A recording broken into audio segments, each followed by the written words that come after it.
time for the Gore N More podcast. Gonna have a good time. Gonna have a good time. Yeah, we're gonna have a good time. We're going on now. A ball break, walking hand in hand in the moonlight. We'll be the sweet soul there. I swear we'll never part. We're going on now. A ball break, running in the sand, feeling alright. And what's up, everybody, and welcome to the Gore N More podcast. This is the pod boss, TJ Bowser, and joining me as always is the dark load of knowledge, Chad Chrisman. What's up, bitches? And the not so mean Fluff Master Supreme, Big Johnny D. What's going on, Gorehounds? And the killing machine himself, Bobby Mamone. Hi, fuckers. Today we got a doozy of an episode for you, but first, you know what time it is? It's time for your Slice of Life, Big Johnny D. Yeah, buddy. What did I do? Not too much, bud. Continued my journey with Officer Bob, sending him pics almost on the daily. You know it. And one day we will be able to do the Predator high five when we eventually meet up at a con. Son of a bitch. It won't be this con, but it will be eventually. It will be a con. That's right. Somewhere. Let's see. Actually got to hang out with the family this weekend, which was kind of nice. We celebrated my wife's grandfather's birthday, which was Monday. He just recently passed, so we still had a birthday party for him, for grandma and everything, and it was nice. Kids brought out the four-wheelers and shit, and they were riding dirt bikes around all day. It was good stuff. Right on. I did hop behind the camera this weekend again for the first time in almost a fucking year, and that felt nice. And got to work with a girl who's she's not just learning, but she's practicing the FX skill, and she's actually pretty damn good at it, I gotta say. Nice. So yeah, you can look for that to come. I'll be sharing that shit on my page and all that good shebang. Other than that, I watched this movie, which I really enjoyed, and I'm excited to talk about it. And last thing I'm gonna say is I'm not wearing any pants. Bobby, how you been, buddy? Well, unlike you, Johnny, I am wearing pants because that's my lively duty. Well, your mom's wear right pants. behind you. Well, I understand that too. I got this whole basement to myself, dude, and Well, sometimes we just have to deal with what life gives us. No, you but know that's talking about. Anyway, hey, Monet. Anyway. Monet. That's Simone. God fucking damn it, Brody. that was funny as hell. No, same thing with as Johnny. I was a family weekend. My brother and his wife, we were having a housewarming party yesterday. So Saturday we were setting up. And so we were just chilling out. We had the whole family come down and see everything and such. He's got a big backyard, like 2 acres, and there's woods behind him. So might have to utilize that for some shoots. He doesn't know it, but he'll figure it out eventually. You got to figure this shit out eventually. Why is my brother out there? Oh, that's what. But not like TJ, not playing with your toys.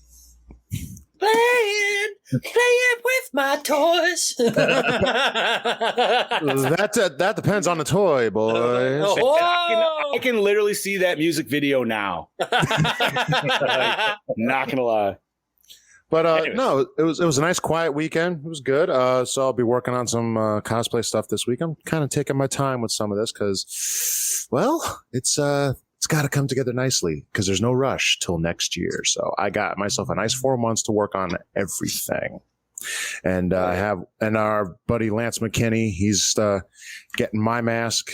He's starting to cut it soon. I know that. And then we're gonna start.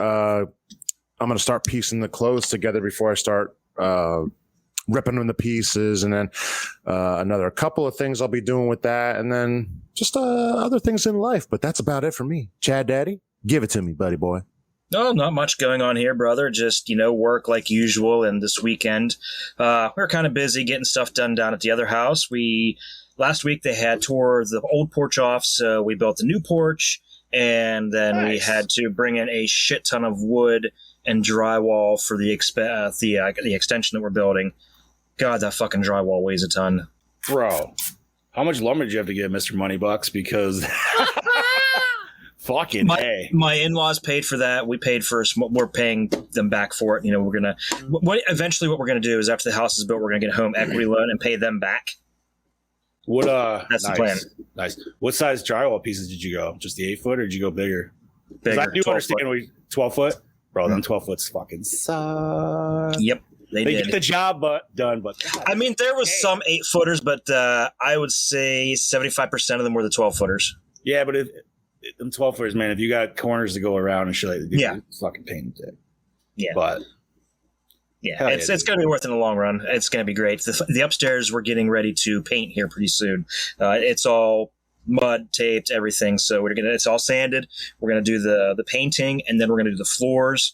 Then we just got to do, lights, fixtures, things like that. Then the upstairs should be pretty ready pretty soon. Then we just got to carry on the work in the downstairs, do the extension. We're hoping to be in there by Halloween. fuck yeah, dude. But Absolutely. that's pushing it. I mean, it's good to have a goal in mind. So We definitely are going to be in there by Thanksgiving, if not Christmas. I mean, we're definitely going to be. Yeah, it's going to be sooner rather than later, and it's going to be great. We're going to be so happy. The kids are going to love it. It's so much stress is just going to go away when the kids each have more space. They each have their own personal space. Oh yeah, I could tell you. Yeah, that'll be wonderful for them. Let's see what else. I got my 4K copy of the original Transformers movie, the animated one from '86. yes, Gorgeous. Looks beautiful. We also, you guys love this. So the other night we were just sitting around, didn't have anything to do. So I decided to make my wife watch the Brendan Fraser classic, The Mummy.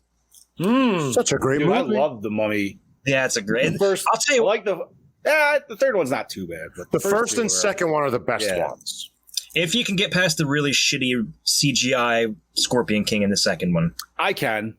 Yeah, I The can rest deal of the with movie that. makes up for dealing with that. Poop Oh, town. yeah. Isn't But it The Rock? It is Yeah. The Rock. But at least they redeem him with the Scorpion King movie, which also was not terrible. No, No, the first one, yeah. yeah. Yeah, he wasn't even in the second one. Was It was, Batista? was it Batista? I thought Batista was in one of them. It was either 2 or 3. It might have been 2 and 3. I don't know. There was a different wrestler, but I know he was not the highest of names at the time when The Rock was doing that. So Oh, and you guys love this. I started playing Marvel Ultimate Alliance 3 on the Switch over the weekend. Ooh. yeah, Switchblade. That's really cool. And then I'm sitting there playing, and Spider-Man's voice is really Michael familiar. Copen. Huh? Michael Copen. Michael Copen. Yeah. Randy Couture's in it too. Oh, it's all Oh, about the Scorpion movie. King. We're like, Sorry. what? Hold on, back up. But no, I'm sitting there playing that, and I realized that that's the same voice that was in the he did the voice for the Spider-Man PS4 game.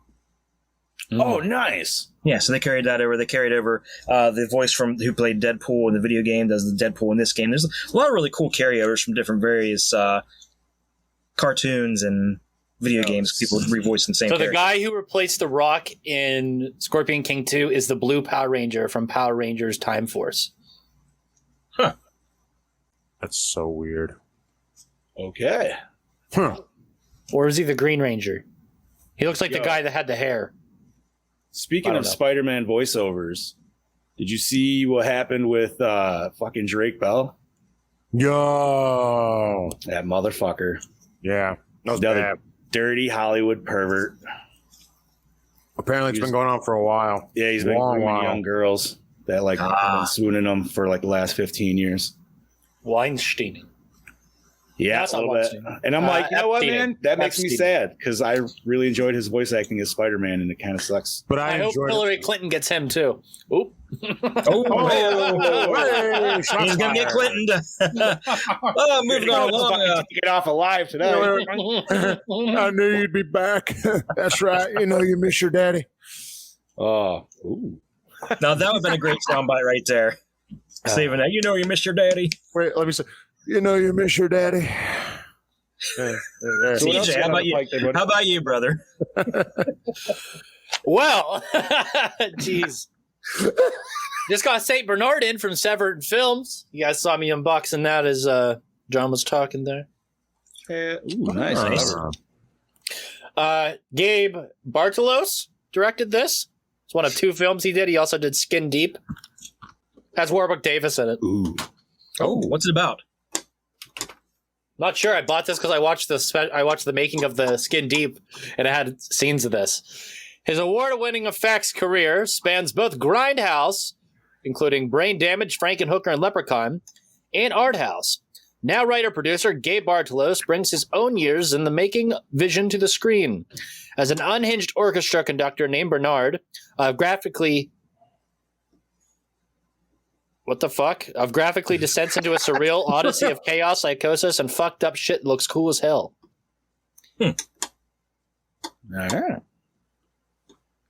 What the fuck? And notorious Andy Kaufman cohort Bob Zumba? Bob Zamuda. Yeah, is in Zamuda. Zamuda.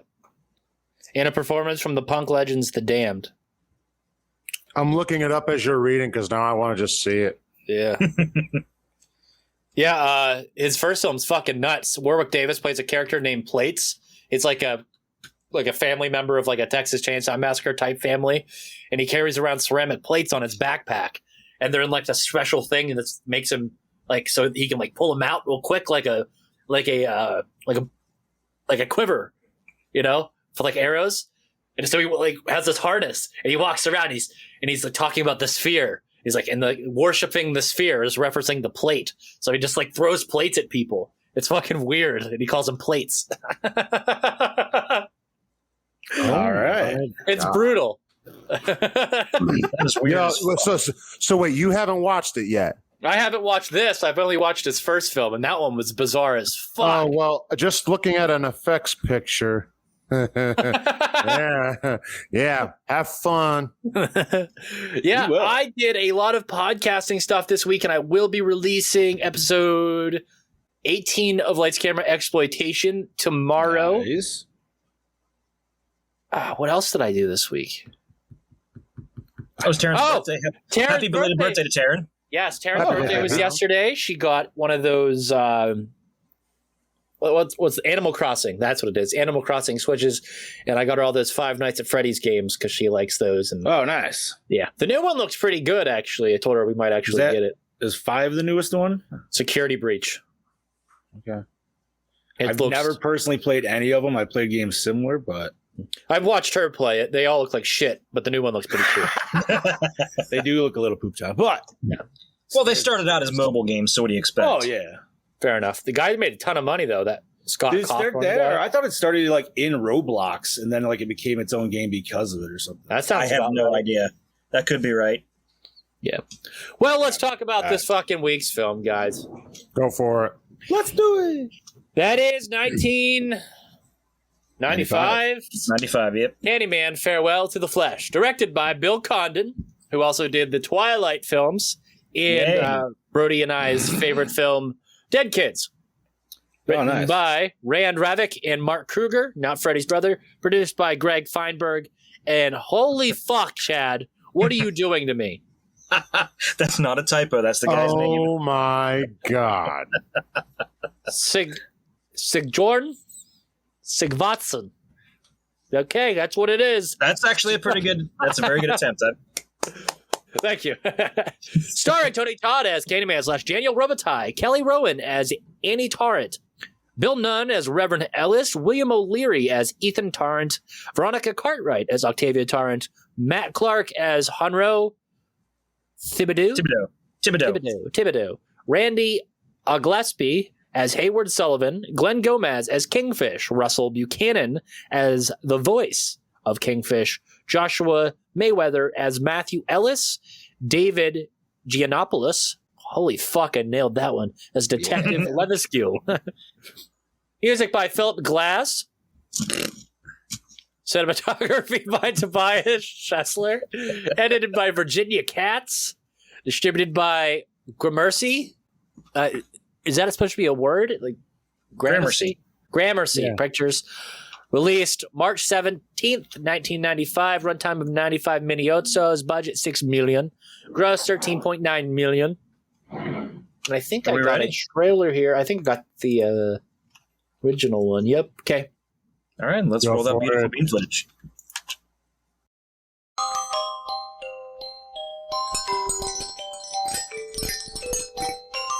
Candyman, Candyman, Candyman, Candyman,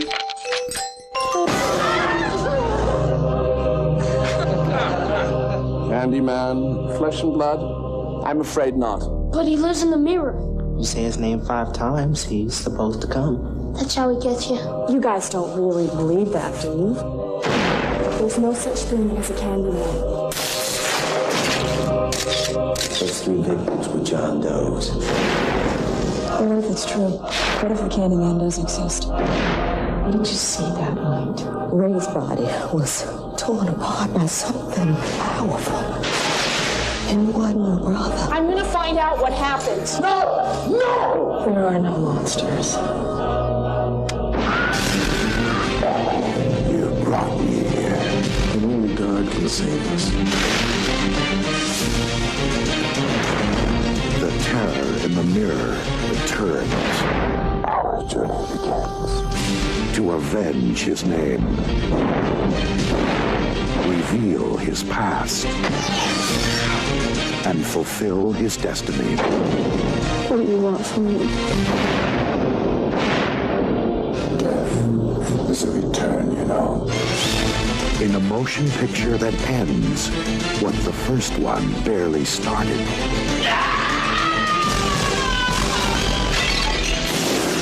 Candyman, farewell to the flesh.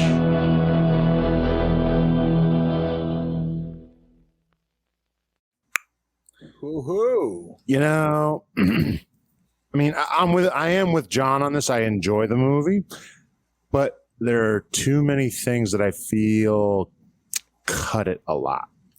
Jump scare. Farewell to the franchise. You know, I don't know, man. I know it's cheesy. I feel like it was a little bit more slasher vibe. Cheesy. I think that's why I like this better than the first one. I do too. I don't know why. I like the first one, but this one I just like. This is just like a fun ride for me. Like I'm like, all right, I don't have to think about it. I like his backstory too. Like I like how they dive into it a little bit more. They show it. Yeah. Okay, I do have one big discredit on that. Is like, why is there just some random ass swarm of fucking bees that comes down for like 5 minutes and then they're like, all right, see it. Like that was just so like SpongeBob like or something like that. Like, yes, you know, like it was just like it was SpongeBob before SpongeBob. Yeah, right. Like it's all the jellyfish that just come down, sting them, and then just fucking fly. Like, what the fuck was that? I don't know, man. Like I said, dude, it's that cheesy slasher vibe. It feels like 90s, but I enjoy it. I don't know why. You know, I have a very bad feeling that the new movie will probably try and explain that random swarm of bees. New movie retcons the origin, so it wouldn't have this. Yeah, I mean, does it though? Their explanation was they put honey on them, and that's fine. But that wouldn't cause a swarm of bees. No, that just wouldn't all of a sudden be like bees aren't like wolves or whatever. Or At Steel City Con, I'm rubbing honey on Chad's ass, and if a swarm of bees, we're gonna try this. Yeah, and don't the bees. The bees only have like. That's going to be called Project Ladder presents the honey of my ass. Oh! There's a banner for you. The bees only get 60 seconds to get to Chad's ass, or else they lose because that's all they got in the fucking movie. No, just like I don't know, like John. I get where you're going. I do. I'm like, yo, if you knew there was like a crazy nest and then you covered him with honey after you did whatever and then like threw him into the nest to disrupt it or something. Okay. You know what I mean? Like way more than just like, what if it was in that tree? That would have been fine. Like even if they just like shoved a huge fucking hornet's nest on his head or something like in that, whatever. I don't know. Like I would still accept that more than just big cloud of bees out of fucking nowhere. They're just like, hey, honey on that guy. And they're honeybees too. So when it comes to honey, they are very aggressive. Dude, it's like Looney Tunes termites or something, dude. Like I don't even know. Yeah, CGI is shit, and that effect is complete shit. I think it's done better in Argento's Phenomena, and that was made in '85, 10 years prior. So that was bad. That wasn't CGI though in Phenomena. No, it was practical. No, it wasn't. So I'm just telling you. Exactly. I mean, they used practical bees and then went with that like CGI bullshit for that scene. It was like, why though? And then they went, it looked like an optical effect of some sort. It looked like shit. That's all I know. It definitely looked like this could have been almost sci-fi worthy, I would dare say. So Was sci-fi around in 95? I don't think so. Yeah, Or yes, I don't know. Yeah, but it was just the science fiction shit back then. Like they didn't have the original movies and shit. That was like They were still kinda new. 2003-ish, I'd say, because like they did. What movies did they do? Their own sequels too. Lake Placid. Lake Placid, Tremors. Yeah. There's some others too. They also did. They did a Leprechaun one, didn't they? Probably. No. Yeah, that was the newest one, wasn't it? Only sci-fi. Oh. Yeah, not Origins. The one where the original. Oh, Swoggle. Okay. Swoggle one, right? No, Yeah. that was Origins. That's the. I know what he means though. Which one? The one where the original Ozzy comes back. Yeah. Not Osborne. Not Ozzy Osbourne. Yeah. Hey guys, hey yo, read it down. The plot rundown. This is a Chad Brody fan pick kind of thing, actually. So. This was just a sequel to the fan pick, yeah. So this Yeah. falls under the sequel category. Yeah, I guess I can read it. His myth has endured for generations. His legacy is eternal rage, and now he's back with a vengeance. Candyman Farewell to the Flesh continues the tale of the phantom-like figure who wreaks a terrible fate upon those who chant his name 5 times while looking into a mirror and come face to face with grisly death. A victim of unspeakable evil while he lived, the Candyman has become evil incarnate in his afterlife. This time, he haunts the city of New Orleans, where a young school teacher named Annie Tarrant is struggling to solve the brutal murder of her father. The locals insist that he was slain by the Candyman, but Annie is not convinced until she unwittingly summons the monster forth, learns the secret of his power, and discovers the link that connects her to him. But can she stop him before he begins? Never. There is a loud cracking noise coming from Chad's signal. From me? Yep. Okay, let me unplug my mic and refresh real quick. It's like tapping. It's weird. Did anybody else hear it when he was talking? I did not. I heard something. I thought that was you plopping your bottle on. It wasn't. I thought it was something. Because I muted Chad quickly while he was talking and it stopped, and I was like, I'm not crazy. Okay. Okay. Because I thought it could have been that. But no. All right. So this is what it sounds like.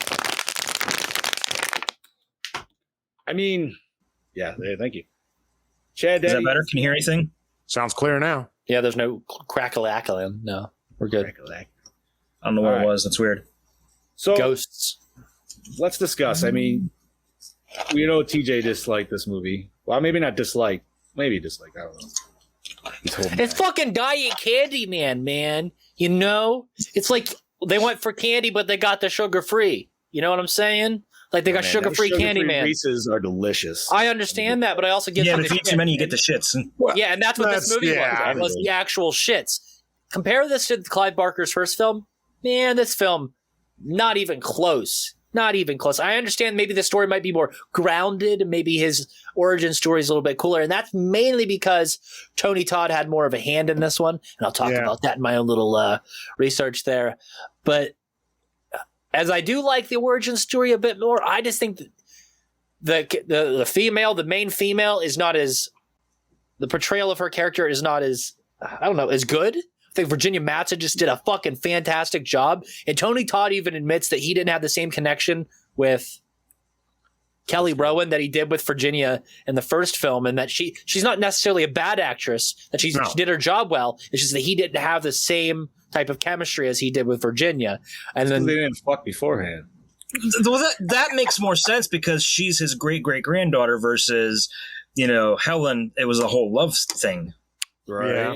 Like, so we're talking about acting, though. But that carries over, and it works well with the situation as well. I mean,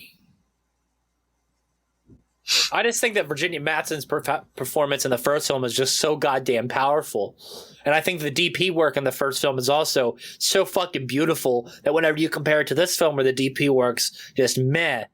I just think filmmaking, it's just so much better. Fully agree with just the camera shots in general. Just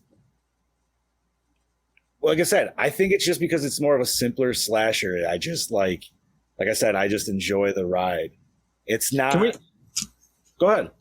I was just gonna. Can we just talk about a second about how hilariously awesome the one shot at the end with the slave quarters, the very obvious paper mache house sinking down into the water.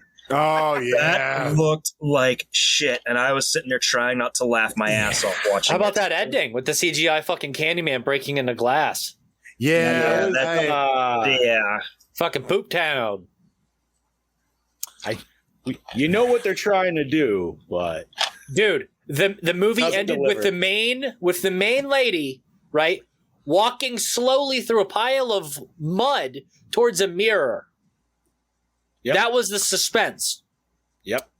In a Candyman movie. What was stopping her from walking forward? Nothing. Just editing. That's what it was. That was what was stopping her. Editing. It just reminded me of like so many other 80s movies with goopy mud. I don't know why. Like that's all I did was like as soon as she hit that, I was like, huh. It was a giant poltergeist pool. Yeah, poltergeist. Yeah, exactly. Like somebody explained to me the layout of that slave quarter. So it was just fucking like walkways and then a giant pit. Like what the fuck? That's what it looked like. Dilapidated. I'm wondering what was with the dead bodies in there too. Yeah, and why was there like people in the walls? Is it Jeepers Creepers fucking basement? Yeah, I was wondering that too. Wait, what was that? With the what? There's people in the wall. Yeah, I figured like the thing was built on the slaves or something. I don't know. That'd be pretty. That is an extra level of fucked up. It's 74. That's not even like that's legit history right there. Yeah, China, man, just they're dead. Throw them in there. Oh fuck it, they're that's some fucking now. Scary shit. You mention it. So I will say, funny enough with that scene, and I had to laugh, was that she literally just removed the cork from the fucking wall right there because it was just that little mirror holding everything right? And then it was just like floodgates. Woo! It's story wise, like I understand where Chad comes from, where like, yeah, I can understand like you can like the more grounded aspect of this story. And again, that can be attributed because the first movie is a lot more closer to Barker's vision and of his book, where this movie is completely different type of story. You know, they kind of, even like Tony Todd says, the continuity's not there by any means, and he wasn't really involved in any sort of continuity discussion. And he even himself questioned it on set, but he wasn't going to argue it because it was a paying gig.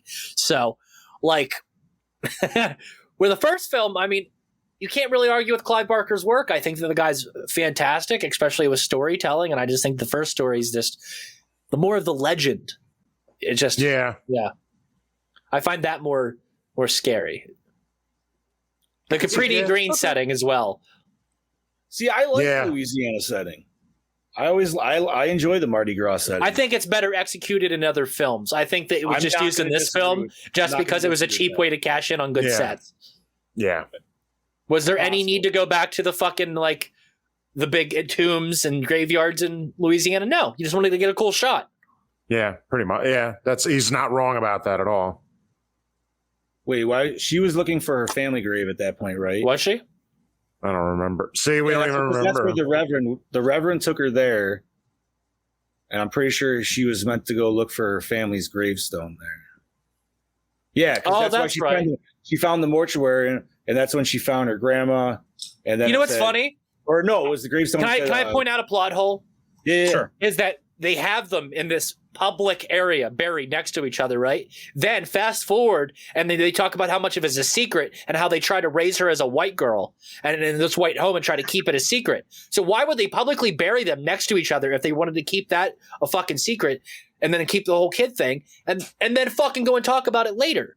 Like, wouldn't they bury them separately? If it was such a disgraceful thing that the father had to kill him and disfigure him, why did they allow her to get buried next to them? Like, it's just fucking bonkers to me. Maybe. Okay. So she had money too. I'm not saying. I'm thinking she could have got it done on her own. Like, but the mom was like her final fuck you to daddy. The problem was mom was continuing to cover it up even into modern times, so the family would have continued to cover it up. So even if it was like her final wishes type deal, like the family was still actively covering up the fact that it had slave origins. Maybe they didn't even know about No, they had to. I don't know. Oh, they knew. They knew. The mom knew. Well, then that's why they just never took her there. I don't know. You know what I mean? And again, Brody's like Brody said, if Bill Condon would have wrote this, probably would have been better because he's fucking great. Like I said, I'm not saying this is even close to a perfect movie by any means. No. But Even the gore compared to the first film, the kills in this are extremely lackluster, and you could even say that the boyfriend kills picked up completely from Halloween 2. Oh, yes. Oh, it so is. And it barely shows any gore. What do we get? We get a what? A wet red shirt. Ooh, scary. And he puts his hand in somebody's back, but we don't get to see it. We just see a fucking shot of Tony Todd's hand in someone's back and then it lifting up. We don't get to see gore and shit like we do in the first film. Hell, Michael Myers with the scalpel with no blood was better. Version I saw, because you definitely see the hook going up through his chest. I understand that, but I don't think it's as bloody as the first film. I think that the budget. The first kill definitely I feel like the first kill hit it the hardest, like in the. I wish guts would have poured out and fell on the floor. You're not wrong. What I found disappointing was probably the bloodiest kill was in her dream when Candyman slashed her mom's throat. Yeah, that would have been sick. Sprayed the camera, but it didn't happen. It was a dream. They should have kept that. Yeah, that would have been nice if it was real. Yeah, because she had the cheapest thing where it was like you didn't see anything rip through her at all. No, he just stabbed her in the back and she slowly bled out. Yeah. I'm just disappointed this is a Bill Condon film and it's not as good as it should be. Can't win them all. Can't win them all. Keep in mind this was 95 and horror was in its downcline at the time. Yeah. I mean, I'm not saying that's a good reason, but that definitely is a valid reason. Yeah. Right. It's running that 95 train hard. Thanks, Wes Craven. I don't know. 90s is a weird decade. It is. Tis it. But so we peek behind that curtain. Yeah, you guys ready? Yeah, Chad and I are sharing it this week. Yeah, my internet shit the bed for a second. So, okay, you guys ready? Bernard Rose originally conceived a sequel to his 92 hit Candyman as not featuring the eponymous character at all, but instead continuing to explore the nature of urban horror myths. This was quickly scotched when the producers decided the audiences would rather show up because they wanted to see Candyman eviscerate his victims. Also, Tuesday Night reported to have returned down a role in the film, claiming it was the only horror film she regrets turning down. Really? I think she would have done a much better job. Although this girl wasn't bad, but she could have done better. She could have. Mrs. Tart refers to her physician, Dr. Loomis, as an obvious reference to Donald Pleasant's character in the Halloween series. And finally, there was much controversy about the movie poster that was used to advertise Candyman 2. During this time, it was the height of the O.J. Simpson trial, and it was still ongoing, so the picture of a black man stalking a white woman was seen as controversial, and the original art was quickly omitted. And he had a glove on. Did he have a glove on? No. Yo, no, the glove, it did not fit. It did not fit, that's right. So they had to acquit. Oh! So, in some of my research, I found the following. Tony Todd insisted that in Candyman 2, they show scenes of Daniel in his former life. He calls it a gothic love story at its core. Okay. See that? All right. Yeah, I could see He that. states early in the interview as well that he got into this kind of horror film by sitting Tom Savini down and performing a monologue in front of him from Night of the Living Dead because Dwayne Jones had such an impact on him. And then that's how he got a call back the next day, I think, from his people, and that's how he got the job in the remake. And then that was what led to his career in Candyman and Candyman 2 and being the icon that he is now. Right on. Okay. Yeah. So you could thank Tom Savini. Yep. Tony Todd sees Candyman as more of Phantom of the Opera than a Bloody Mary character. He watched the original film to study for this role. Oh. I mean, Okay. Yeah. I could see that, but at the same time, like you're doing the whole name thing. That's the only similarity, though. That is. No, I know. Else. But that's kind of a think of the way he stands and the way he is. Super theatrical, just like the Phantom. The way he moves his hands slowly. No, I'm not disagreeing. Everything. It's just But, you know, Bloody Mary, like Candyman makes you work for it. You got to say it 5 times. So by the time you get my wife was like, why do you got to say it 5 times? I'm like, because imagine actually doing this and getting to that 4th one. You've said it 4 times. Now you're on the granddaddy. That's a lot of pressure. I'm like, Bloody Mary, she's 3. That's quickie. Like, you know what I mean? Like, shortly after this film, they tried to pitch Tony Todd Leprechaun versus Candyman, and he turned it down and said that's more of a 5-minute movie. And no offense to Warwick Davis. He's absolutely right for turning that shit down. Yeah. And then Bobby's gonna get a good pop out of this. Tony says that around the time that they remade A Nightmare on Elm Street, he had a conversation with Robert Englund where Robert said, maybe sometime I should kick your ass, as alluding to a Freddy versus Candyman film. Ooh. Oh, I can see that. Cool. Actually, that would be interesting. Didn't we discuss because Candyman was Chicago, so that would be Chucky, wouldn't it? He also said that it was discussed to merge the universes of Clive Barker and have Hellraiser and Candyman become one, and then have the Candyman versus the Cenobites. Now that I would pay to I see. could see that. And that would be as simple as bringing the puzzle box to Cabrini Green. That would be very... that would be very interesting. Mm-hmm. And now, as you I want to. I'm Bobby, imagining the immersion. Mirror, and as soon as you say the 5th one, you push the fucking box down. Yo, that's gonna look like in the mouth of madness kind of a creature.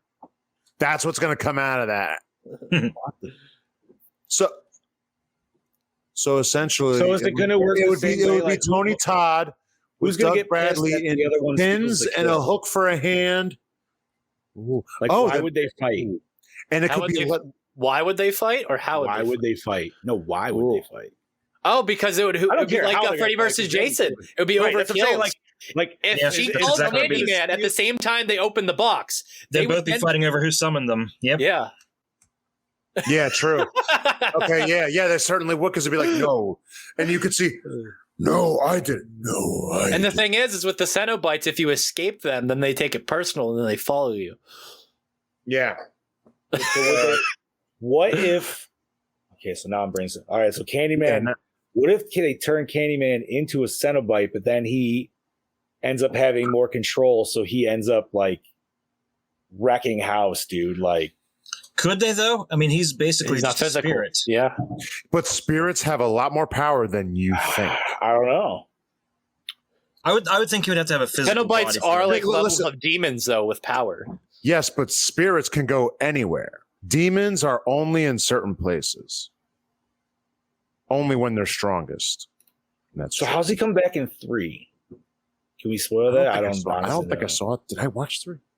I don't remember. I've never seen it. So wait, Candyman 3? I have no idea. Yeah. I don't remember. Is Tony Todd in that one?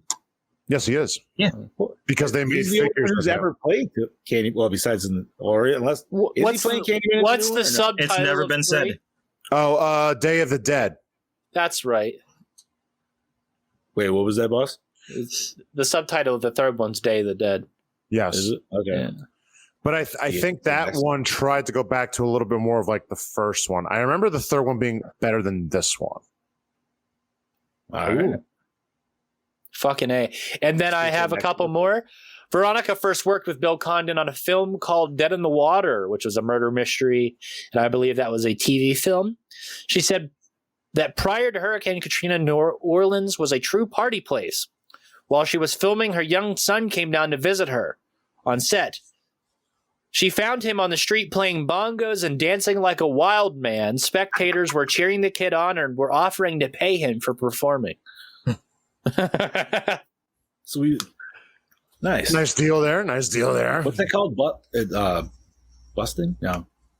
Busting makes me feel good. Yeah, Okay. Right. Lastly, Veronica remembers working in New Orleans in August and it being very, very hot. She had to wear a silk dress and it caused pools of sweat to form under her armpits.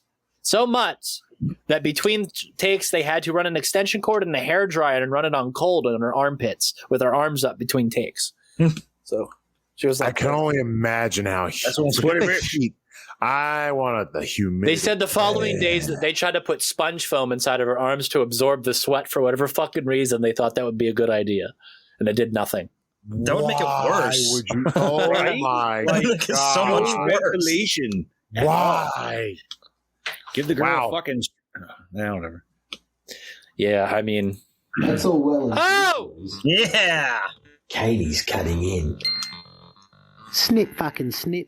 Well, howdy doody there. He's folks. alive! This is all your DKB. Right? He looks for 1,000 another times episode of better. Gore N More. Looks This so week I'm much here to better. talk to you about Candyman 2, Farewell to the Flesh. I'm just going to start off by saying I don't like this film one bit. And I will fucking tell you why I don't like this fucking film. Let's start off by the acting. The acting is absolute horseshit, their performance in this film, other than Tony Todd himself. Tony Todd always brings his A game to this role, and he eats his shit up. It's like his bread and butter. He always fucking delivers, and I can't fault him for that. It's really bad direction from the director himself. I don't know what the fucking go there was. Maybe it was made on a shoestring budget, this film. I didn't really look it up because I don't care. But saying that, I really wish we had got more of a period piece film. they had more which we money do than happen Adam to see had out for through the Jason film, Goes to and Hell. That's probably the only bits of the film that I really enjoy the most, the flashback stuff of how he came to be fucking Candyman. And even the acting and the costume designs of some of the actors in that scene alone were really cheap and nasty. Yeah. But yeah, I just really wish we had got that period piece for this film. In saying that, this storyline is a little bit convoluted in certain spots. It was really hard to follow our lead character until until they got up to the point where they talk about her being pregnant. Then they reveal that she's actually related to the fucking Candyman. So they throw a bit of incest, fucking nonsense terms, meanings, whatever the fuck in there. So she's not fucking out by fucking Candyman, I think. See? I don't think it was. The story is fucking garbage. My God. I mean, with the I love when Brody hates on a film. It's so good. Yeah. Certain lighting aspects in some scenes with the housing and that, like the old homesteads. I really actually like them. I like that old homestead. She gives it that gothic element, as I say. It really fucking makes my PP hard. That wasn't enough to save this film. Let me point out some really bad acting in this film. The copper with her brother, the lead's brother. Discount David Boreanaz. Police station going. He did look like him too. I didn't even know the guy's name when I marked it down in my kills. I just wrote him down as stupid cop. Kind of looked like Fred Savage was sprinkled in there I too. will say what was actually really cool about that scene. Further on down the track, we have someone reviewing the tape, and you actually see his spine getting ripped out by an unknown entity. I thought that was actually really cool. That's the coolest part of the fucking movie. But other than that, nah. They either should have made that period piece or they should have just fucking called it quits after the first film. In saying that, I'm going to give this film a 2.2. And that's probably me being generous. In saying that, this is your DKB signing out. I will leave you boys to it. Love to hear your thoughts on the film.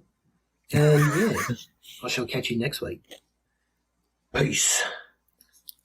I'm not gonna. Do lie. you really think he loves to hear the films as are bad?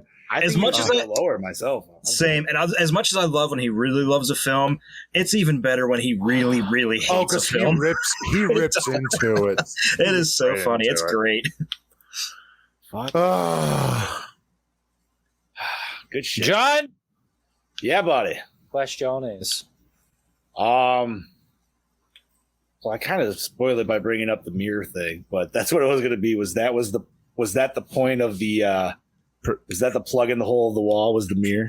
Yeah, pretty much. It was the butt plug.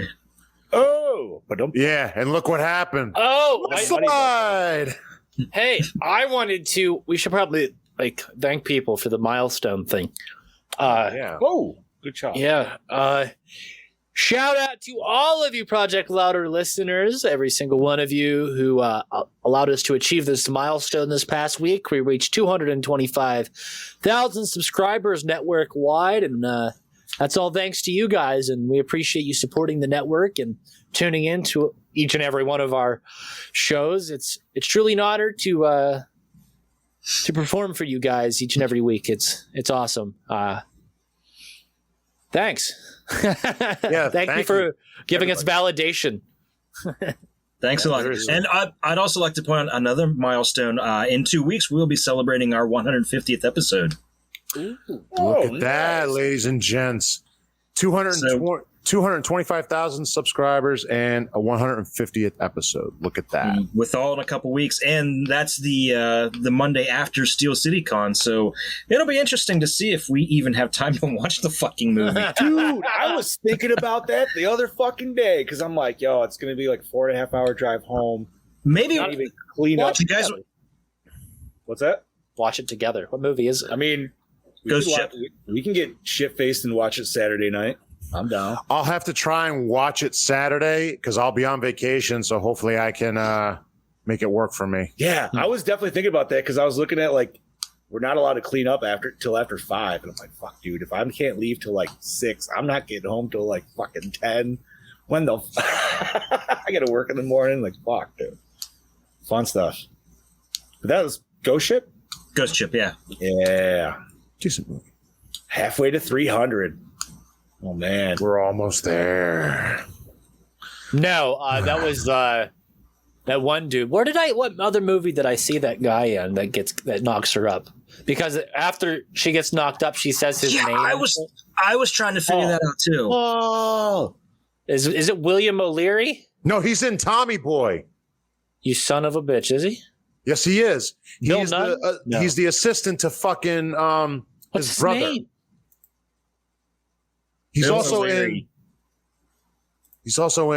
What's the actor's name? William O'Leary.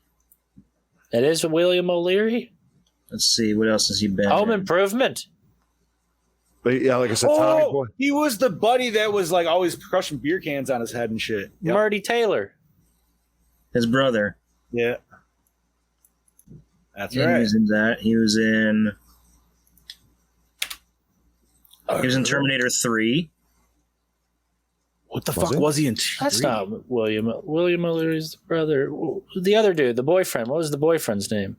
What boyfriend? The husband. Oh, yeah. Shit, I'm looking at the wrong Wait, thing. are you talking about the redhead dude? The dude with the weird Fu Manchu beard. No, I know. I think, Chad, you were talking about the redhead guy, right? The brother? Yeah, that's William O'Leary. Yeah, he's been in like X-Files and shit. And like, yeah. Who's his brother?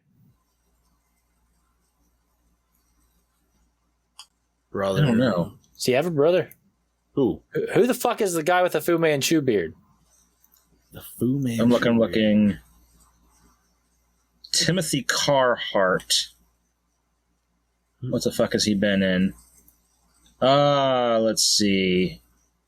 He was in this. He was in Beverly Hills Cop 3. He was in Ghostbusters? Wait, what? Wait, yes, okay. So sorry. Okay, not Tommy Boy. Black Sheep. That's what he was in. Black Sheep. Yes. I gotta look this shit. Now I gotta see who the fuck we're talking about because I love doing this shit. Right? Yeah, yep, Timothy Carhart. That's him. Yeah, Black Sheep, Beverly Hills Cop 3. Oh, yeah, he's the fucking dude that was with Dana at the. Okay. Okay, now I remember. He's the guy who was like sniffing the. Yeah, that's him. Yeah. Okay. Dude, he has such a fucking mullet. Oh my god. Yep, that's it. That's the guy. Yeah. Bingo. No, I always knew him from Black Sheep because he was such a prick to fucking Chris Farley, like terrible. He was the brother in Black Sheep. He was a senator or some shit. Governor. No, he was the assistant to the. His brother. He was the assistant. Right. He was a piece of shit. That's right. I haven't watched Black Sheep in fucking forever. Right. It's been a good 20 years since I've seen it. Are you not Boy more currently? No. I love Black Sheep because the best line I love from the movie: "Are you not the Black Angel of Death?" Without question. Don't answer. It just pisses me off more. So where are we, boys? I think we are on questions. Yeah. Are we? Yes. Questions. What format and how did you watch it? Prime Video. Not too bad. Wait, you didn't get it on demand? They didn't have it. I had to buy it, and I'm like, I'm not spending $15 on this bitch. Yeah. What? The first time on demand fails. I Yeah. have Scream Factory Blu-ray. I watched it on Prime, and the quality wasn't that great, actually. Yeah, actually, now you say it wasn't. I didn't even look to see, but it looked maybe 720p at best. Yeah, I don't think it was like any. I don't even think it was that, dude. It wasn't that good. No, it wasn't. You were watching on your 4K TVs? Mm-hmm. Really? I didn't think it looked that. Yeah. I mean, I thought it looked grainy as fuck. Huh. Douche of the movie. Oh, that asshole cop. Yeah, discount David. Great value, David Boreanaz. I was actually going to go for her. I was actually going to go for her brother. mom? Her brother. I was going to go with my mom. Yo, so he runs in, hears people screaming, runs back out, and then goes around back. Doesn't stop the crime. Runs out back. Oh, discount David Boreanaz, yeah.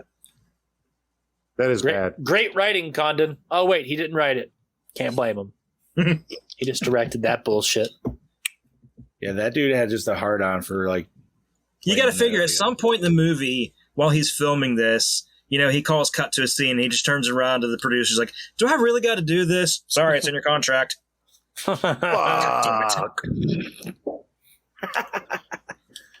Oh shit! Yeah, I'm gonna go with the mom though for douche.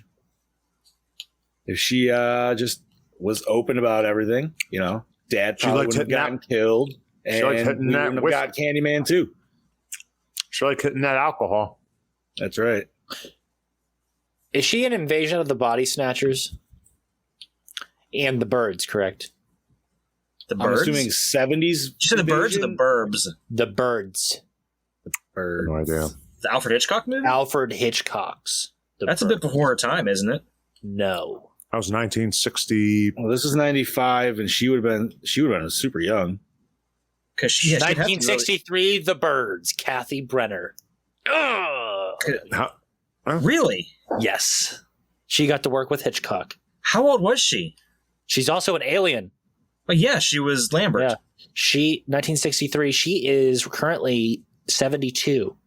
Damn! She looks way older in this movie, though. She did. Yeah. The Birds, Alien, Nightmares, Speed. Speed. I haven't watched that movie. Candyman. That Speed's actually terrifies Brody. He's terrified of that film. Why? Dennis Hopper's character scares him. I've never heard of this movie. I have. Sounds a lot like another movie called The Bus That Couldn't Slow Down. Oh. Right. I never watched Speed 2 because I felt like there was no reason to make a sequel. So. Yeah, Speed didn't leave any unanswered questions to me. Speed 2, a little faster. Wait, then what would be Speed 3? Speed 3. Oh, that was the iceberg. Also, moving too fast. Also, 1 inch per prior year. to The Birds, she worked on an episode of Alfred Hitchcock Presents. Well, 2 episodes. Oh. And she was also in 3 episodes of Leave It to Beaver and an episode of The Twilight Zone when she was 11. So she was in The Birds when she was very young, Chad. Damn. Well, She was also in the beginning of Scary Movie 2. Yes. Oh, yeah. She played the mom. There we go. What was the beginning of Scary Movie 2? I'm brain The The Exorcist ripoff. Oh, yes. Okay. Yo, you gotta love James Woods looking there going, Yeah. I see my Scary Movie. anyway, continuing. James Woods. Favorite kill? Kind of a tough one. The one where he sticks this hook in the back and slides it up through the wallet. So I love the point of view of the security cam footage of the That was pretty sweet. of the dude. The hovering body just dismantle. I gotta go with the dream kill just because I like that sweet blood spray. Veronica Cartwright's that's pretty cool. Yeah. Right in the. Even though it doesn't really that didn't. It was count, like in the mouth, wasn't it? It was just like yeah. Yeah, I'll agree with TJ. The security camera footage, but that kill also because the woman's watching it and you're seeing it happen. Yeah, okay, so I'll agree with that one. I'm gonna go with the bathroom one in the beginning. Yeah, it's pretty cool. Just to set it off. It's a sliver of continuity they put in this film. Absolutely. All right. That's all they could give us. Best scene. Wait, did Chad say best kill? Yeah, I did. The spit in the mouth. Best scene, the way it ended. Yeah, those credits were hit hard. I guess his origin wasn't bad, even though it didn't really make any sense with the whole fucking honey. Yeah, attracting the bees. Flashback scenes especially brutal when you see his hand getting cut off. They showed everything there. That was good. That was cool. Yeah. Yeah, I'll agree with that. I like. I'm gonna go with the parade scene when he was chasing her at night. I enjoyed that. I know you did, and I agree. Mardi Gras has been used in better settings for better other movies, but I just enjoyed that, like the whole melding into the crowd. I love the two quick scenes of random people fucking during Mardi Gras. Right? By the way. Yeah. Oh my god. It's Mardi Gras, dude. Gotta get the titties in. Personally, you're probably going to see more than that. Well, we only got like underboobs from our main girl, so. Yeah. What's that? We only got like underboob from the main girl. Yeah, that was a weird, like, she ran home just instantly. Hey, rather a tease than nothing at all. At least we got the random street sex to fill in the titties. Twice. So. Yeah, no. All right, real quick. That random street sex, by the way, she was actually having panties on. Yeah, you just slide it to the side. But, yeah. No. She was not in the position to do that. Bobby was studying. Not all of us have 12 inches to fucking wrestle with. You know what I mean? Like, I was waiting. He's right. Somebody referenced his hog. There we go. Well, here's a question for you, gentlemen. Oh Jesus! If you were one of the gentlemen in the street sex, would you rather be on against the wall or in the balcony? Balcony. Against the wall. Ooh, if we're doing it public, we're going theatrical, baby. See, that's how I'm going. I'm like, we're gonna it's like if I'm going out, I'm going out in style, baby. Well, I guess either way, you got something to rest your weight against. So either way, railing, you know what I mean? You could use the railing and you can use the wall. So the wall will give you better leverage. It's higher. I'll give you that. Yes. Yeah, but on the railing, you get the power thrust. Oh my god! See, I'd be too worried to use the power thrust and then just fall over backwards and die.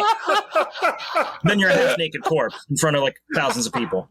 Well, yeah. Hey, they'll just bring you back to life. Right? They'll bring you back to life with a little support. You get the nut. On Wait, do that again. Show the support again. They'll bring you back to life with a little support. Oh, fluff. Holy shit! Continue. God. Wow. I can't even fucking talk. What are we on? Opening scene? We're way behind. We're fine. Opening scene. Good. Yeah, the book. Hey, wait, guys, how's it? Yeah. Actually, I will say the opening for him talking about the legend. At first it did. Let's retcon the first movie. Right. It's been done before. Yeah. We're retconning it, but we're keeping the same guy. Okay. He's got to sell that book, man. He's got to sell that book. Was it the same book in the first one? No. I want to say. Was it a mirrorized book? Oh, maybe. I thought that was kind of a cool little niche to it. That's a good question.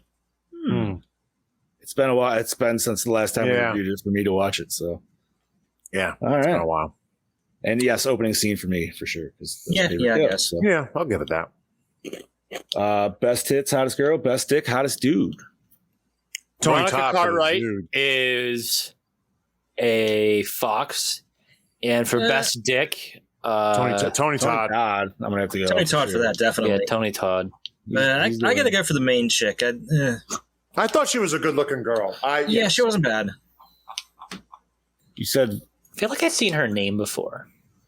Yeah, I thought that too, but I looked it up. But I didn't. Veronica Cartwright was the mom, right? Yeah. You know what? I'm going to go with the chick who played, I don't even know if we've mentioned her, his original love interest there back in the past. Sweating. Caroline. Not bad. Or whatever. Not bad. I thought she was pretty, yeah. She's in that big old southern dress. Mm. Oh, she plays Peter's mom in Hook. Oh. Dude, there's another movie I haven't seen fucking. I don't actually think I've ever watched that. Hook? Bits and pieces. I enjoyed it. It was fun. You nearsighted gynecologist. The other Lost Boys. Right. Alrighty. So that leads us to score. Did the score set the mood? If the mood was to put me to sleep, sure. I hate Philip Glass. I don't really remember the score. I just don't. It was basically the score from the first one. Yeah, but I remember the first one's score. I feel like the first one felt like more dramatic. This one just didn't stand out at all. Well, the movie itself was probably more dramatic too. So yeah. So I'm gonna guess it's like a stripped down version, kind of like the Halloween films, where you have this really awesome, simplistic type score from the first one, and the second one it's even cooler, and then after that it just kind of goes downhill. Minus fifth one. Fifth one is a really cool. So this would be excuse me, minus the fourth one. We will have a debate on this. I think Alan Howarth did better in 5 than he did 4. That's I don't know. It's like Candyman I like with 4. beer goggles. The way you guys are explaining it all. That's a whole conversation. Is do you like the Alan Howarth scores, or do you like the fucking? Is it Alan? No. Yeah, it's Alan for 2, 3, 4, 5, and 6. I feel like there's a critic called Troy Howarth. Chad, does that sound right? Like he does commentaries for Arrow videos. I'd have to look. Okay. I don't know. Best song. Was there any songs? I don't. Speaking of songs, okay, so this whole movie takes place in New Orleans, and you didn't hear one snippet of any jazz music during the movie. No, all you heard was like that rave guy. music in the street, like But you also just heard that commentary guy. It is happening down here at Mardi Gras. You know, like that's what that actually sounded a lot like him too. That's pretty. that was an off the cuff voice. What was that? Kingfish? Kingfish. So, why did they have a separate actor for the voice and the guy? That perfect dialect. Because that guy looks. There was a bush on that guy. film. But they wanted that voice. Speaking of dialect, why did the boyfriend's southern accent disappear halfway into the movie? Yo, I noticed that right away too. Because acting's phenomenal in this film. I give this acting 11. Okay. Did it get scared out of him by the homeless people? Is that what it was? I don't know. I kind of got the impression like, wait, was he just kind of faking the southern accent to impress the locals or something? And he's really from New York City? I mean, what the fuck was that about? Like, literally, it just disappears for no reason. I don't know about you, but the best line he had was, "They got the best gumbo in the place," and I kind of want a gumbo. That's exactly what I was thinking.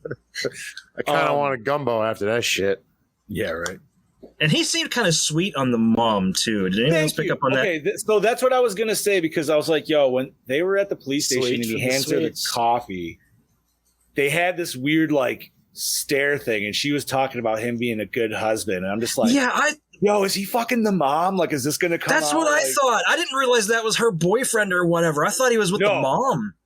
I knew it was the husband, but I thought the husband was fucking the mom at the same time. Yeah, he's very crazy backstory, and we never got that. So I definitely picked up on that. I'm glad I'm not the only one that thought that. Yeah, because he definitely gave her like the fucking like he did the fucking stare eye, dude. Like made me feel uncomfortable. All right, so favorite character, Candyman. The Candyman himself. Candyman. No, Tony Todd knows how to bring this character to life. Sells it all. He literally sells the movie. Yeah, Tony Todd, the incomparable, very fucking tall Tony Todd. I just think once again brings the heat, brings the intimidation factor to this role, and he just encapsulates this performance. And I mean, is this the last good Candyman? We'll wait till the new movie. I mean, unless we do 3 next year. Is there a 4th Candyman film?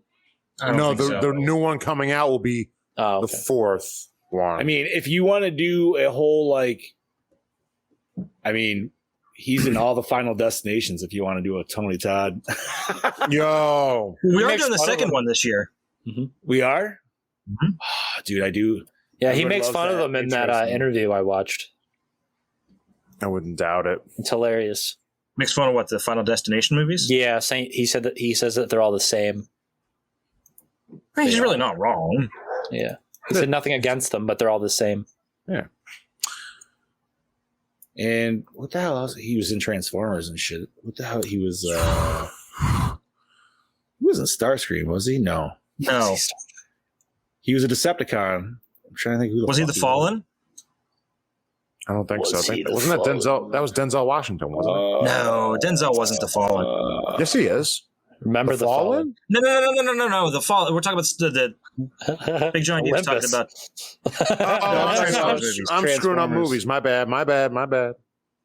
Maybe it is the Fallen. I think you're. No, I'm gonna Google it. Right now. Let me. Yeah. You're like, God damn it. I say I'm on it right now. It's Revenge of the Fallen. Yep, he is Fallen. Yeah. Okay, that's what I thought.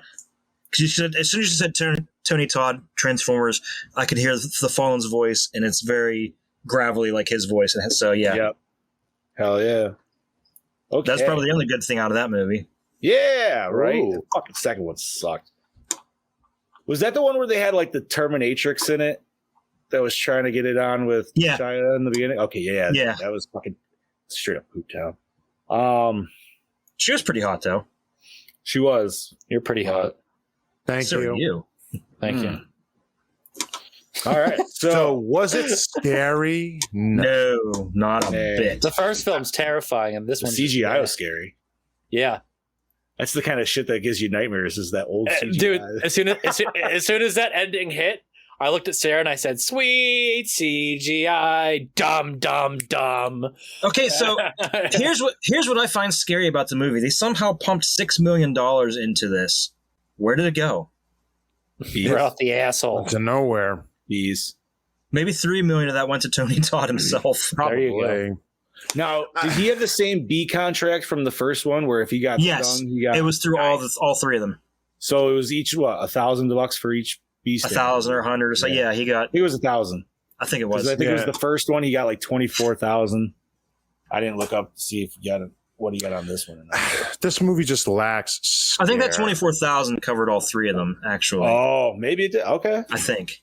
But this movie just lacked a scariness. It just didn't have it. Okay, so leaving that, does it hold up today? Not really. Not really. No. A lot of 90s horror. That's all I'm This film, yeah, it's nothing to write home about. There's nothing that necessarily stands out to me, and I think that's the biggest issue. That's kind of why, at least this movie and some of the other, this movie especially, it's like hard to kind of almost talk about it a little because it's like it doesn't stand out. There's nothing new to it. You're really. I'm trying to remember what. You're not. It's nothing scary, but at the same time, it's still a decent film because we got a great actor in it who. Yeah, but you can say that. But if you apply that logic that you just said to the Hellraiser franchise, it doesn't work because Doug Bradley plays Pinhead and subsequent movie films, and they're fucking shit. Yeah, that's true. It's true. Well, that's because in the later films, Pinhead's barely in it to begin with. Speaking of Doug Bradley, 2 weeks. Not even 2 weeks, dude. I still haven't seen him listed on. Is he not doing photo ops? I don't think. Maybe he's just at his table. Because I know he was sick there for a while, so maybe it's because of his health. He was. Maybe. There's my thoughts on this film. Okay, let's check this out. Oh boy. Oh god, this is going to be great. Acting, yeah, it was fucking shit. It was terrible. Aside from Tony Todd. Yeah. And Veronica Cartwright. Fair. Yeah, because I thought she played the good Southern mom. He's on the toilet. So, acting besides Tony Todd, not good. I feel like they were competent actors. It's just the script was so fucking weak that they weren't able to do a good enough. Like it didn't translate well enough. Yeah, it's just the script's weak, so the actors can't really do a good enough job. Anyway, cinematography, good, just good enough. Nothing like the first film. With the first film, you're like, wow. This film is just fucking bland as shit. Yeah, because the first film gave us these great shots of downtown Chicago. Yes. Okay, they had this great plantation house set up on the outside, and you go inside, and it's just shit set pieces. Yep. Yes. The graffiti and everything. I understand that that's probably how an abandoned house would look. Mm-hmm. But why is the outside so clean, but the inside so yeah, tad? exactly. Yeah, look at that. Like that's a totally opposite. Whatever. But even just the aerial shot in the beginning of the original alone, is wonderful. Mm-hmm. Aerial shots. Ooh. Well, yeah, no, but I'm saying just that the first shot right off the bat, that alone draws you in. Yeah, it really sets the tone for the whole Chicago and everything. What about premise, guys? How do you like this one compared to the first one? I didn't mind the premise. I mean, wait, let me do the proper. It gave us an origin, so. Right. Like I said, I didn't mind the origin. I'm assuming he's just trying to take what he thinks is his, so that's why he's just trying to kill off the rest of his bloodline. Mm-hmm. Yeah, I would guess. Like, I don't really know what he was trying to do per se, unless he was trying to get like reborn in the daughter or something. Like, it didn't go down that. It was. Yeah, it was. Unless he was trying to like. Unless he was just like trying to fall in love with his great granddaughter, which leads to a whole another set of like, okay. It's like they wanted to hit all the high notes and the stuff that made the first one special, but like I said, they did the sugar-free version. So, yeah, well, all right. So 3 R's, gentlemen. Recycle, rewind. Yeah, you can recycle this one. I'm not going to watch it. Unless we're reviewing it.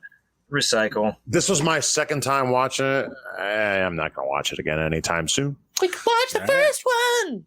Hey, what's the third one about? I'm trying to remember if I've even Is seen it in Mexico because it's called Days of the Dead? I don't know. That's what I figured as much, but took the Zack Snyder out, sent it to Mexico. 25 years after the events of the second film. Yep. In Los Angeles.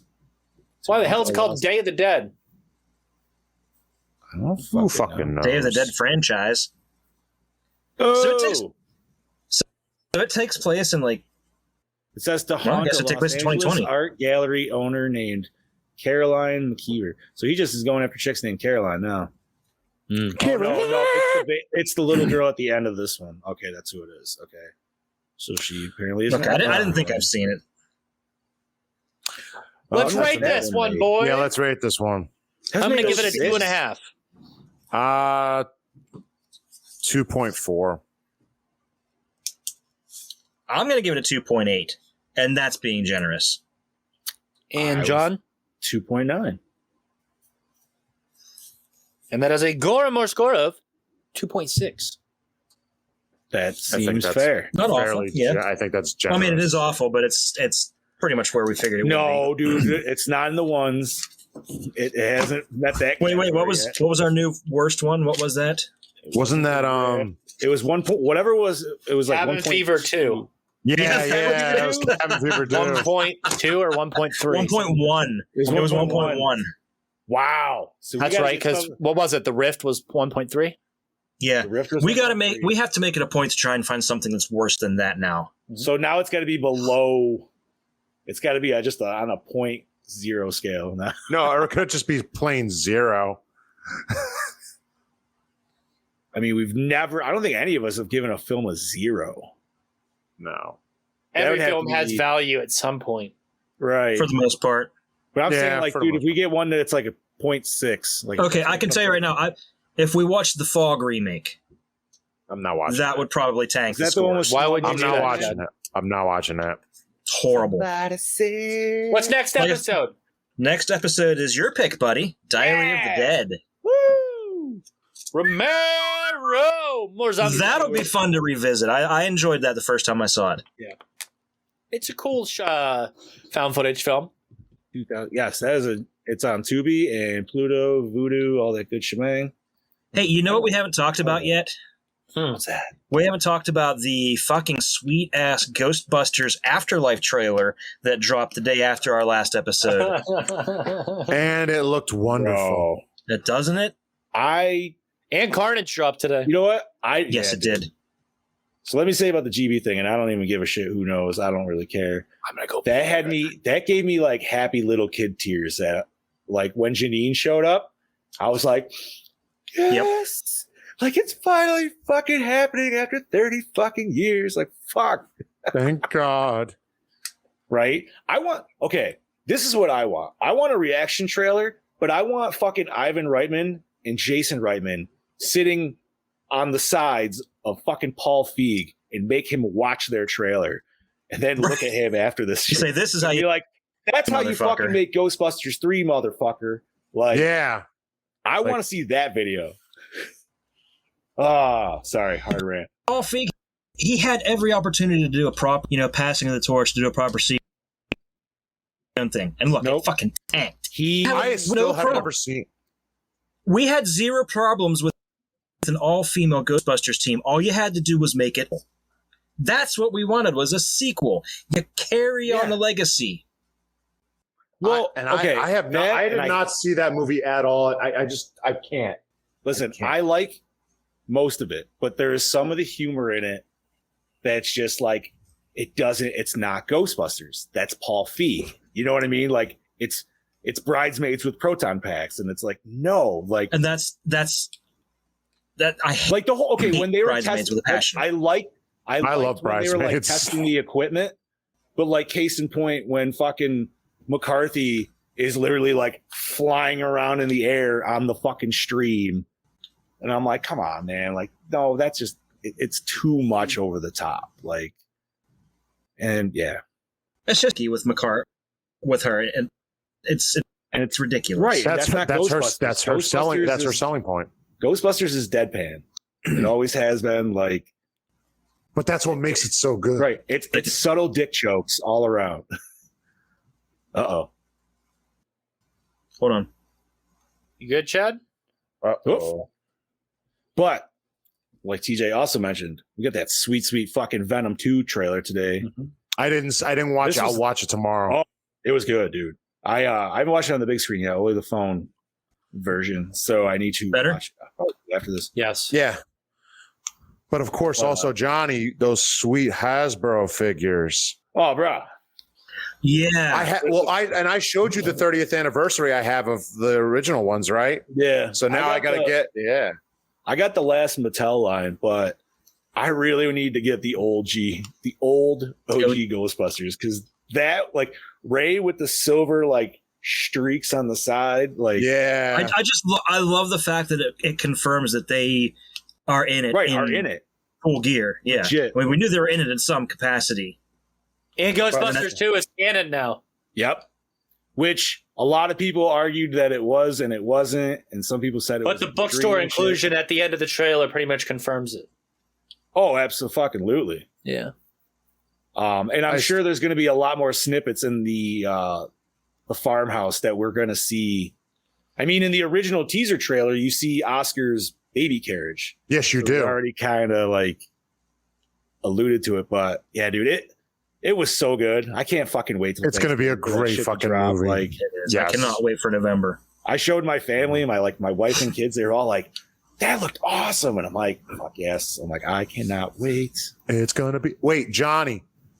I'll make an event to come watch it with you if we can make it happen. Fuck yeah, dude. I mean, I'm sure our boys are definitely going to probably be setting up a movie event somewhere where our Ghostbuster boys troops going to be at. Yeah. Now I just need to get a fucking Spider-Man trailer drop. Yo, man, they've been dropping pictures of that filming all over the fucking place. I think it's coming soon. I think they were waiting for Loki to finish on Disney Plus, and that finished a few weeks ago. They were low key waiting for low key. Oh, yeah, that was actually a decent series. I really liked it. Yeah, I did not watch it, so.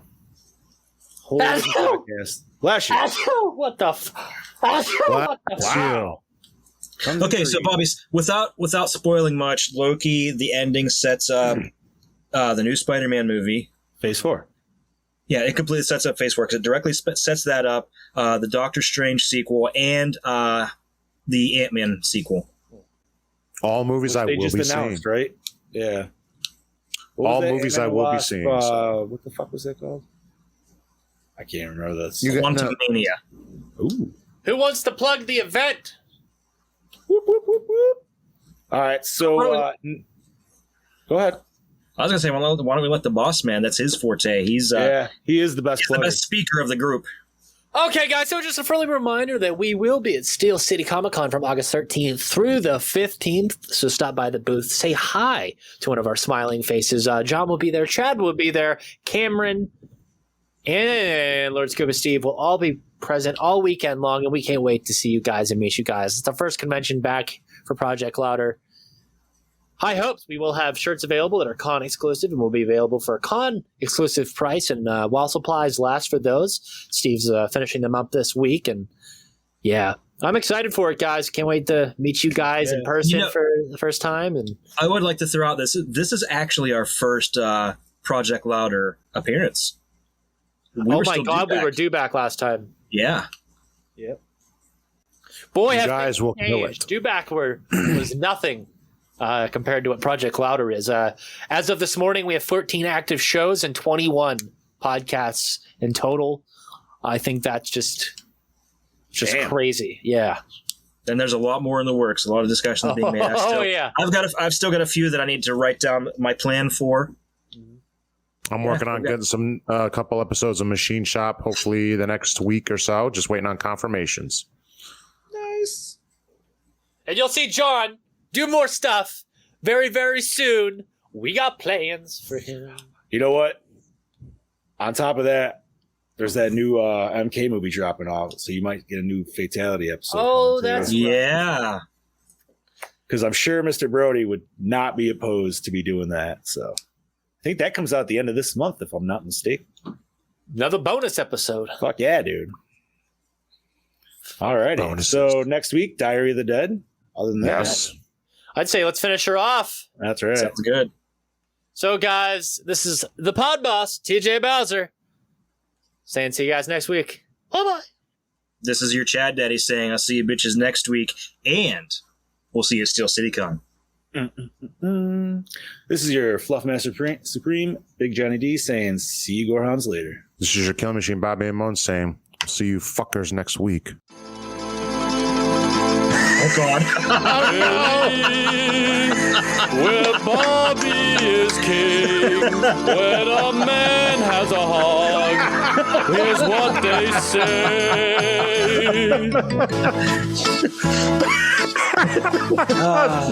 When the dong hits the thigh like a big dick guy, that's Simone.